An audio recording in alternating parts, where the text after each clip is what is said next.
Совсем недавно, 4 февраля, отмечался Всемирный день борьбы против рака. В России ежегодно от этой болезни умирает 300 тысяч человек.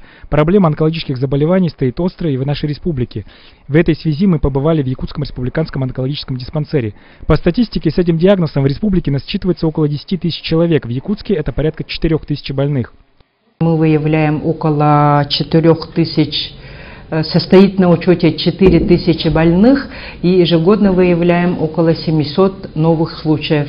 Также в структуре заболеваемости по городу Якутску занимает рак легкого на первом месте, на втором месте рак молочной железы и на третьем месте рак желудка.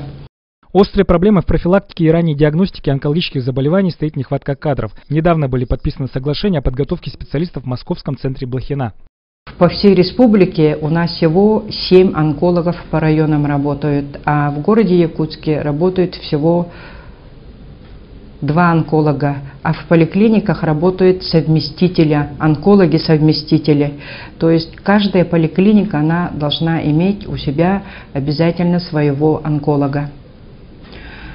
Работа онколога заключается в том, что раннее выявление и лечение онкологических больных и профилактические осмотры. В прошлом году правительство и Минздрав республики заключили договор между Российским онкологическим центром имени Блохина о подготовке кадров.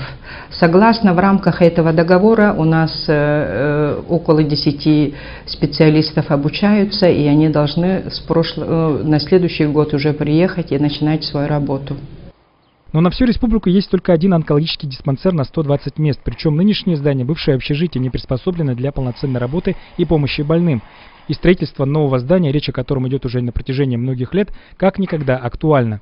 Совсем недавно правительство Якутии заявило, что 2,5 миллиарда рублей, вырученных от продажи части акций компании «Алроса», пойдут на строительство нового онкоцентра с современным оборудованием. В прошлом году в нынешнем здании, а также в радиологическом отделении был проведен ремонт, и поликлиника была перенесена в соседний дом.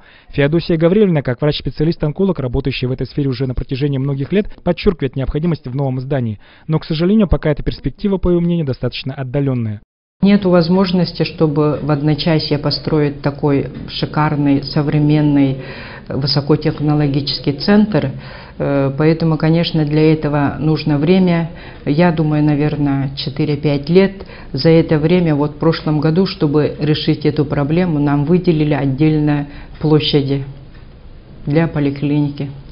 Больные также отмечают необходимость в появлении нового онкологического центра. Иногда для того, чтобы попасть в стационар, приходится ждать несколько дней. И несмотря на проведенный ремонт, здание все же находится в не совсем удовлетворительном состоянии. Отсутствуют лифты и современное оборудование.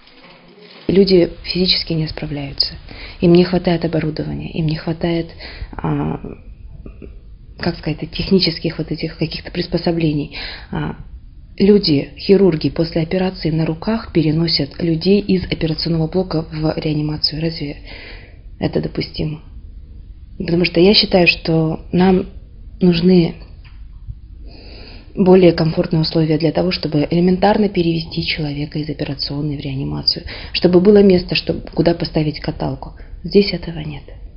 Здесь не хватает стоек под капельницу. Здесь не хватает нормальных палат просторных, воздуха. У нас есть для этого, по идее, возможность. Почему эту возможность не используют, я не понимаю.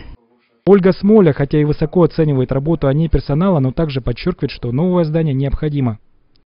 Больница очень маленькая, стационар очень маленький.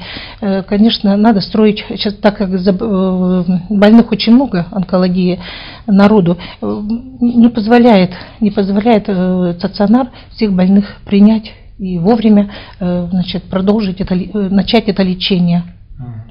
Как сами понимаете, что с онкологией надо как бы не тянуть с этим заболеванием. Как можно быстрее выявлять и быстрее лечиться. Подготовка достаточного количества квалифицированных кадров и, конечно же, строительство нового онкологического центра для властей республики должны стать одним из основных приоритетов.